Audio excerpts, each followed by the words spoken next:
All right, real quick update. Heading in through the door.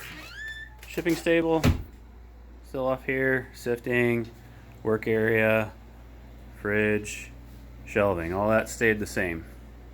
Check it out. All that racking's gone. Everything back there, I think I can turn those and get another row in.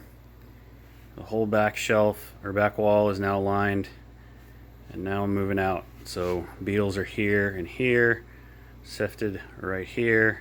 Those will probably need to be harvested. They were just harvested a week ago, probably another week or two. And I started playing around with configurations here. I'm thinking I can get like 450 trays in without taking out that for the super worms and that. So I wonder what I could get in here if that goes away.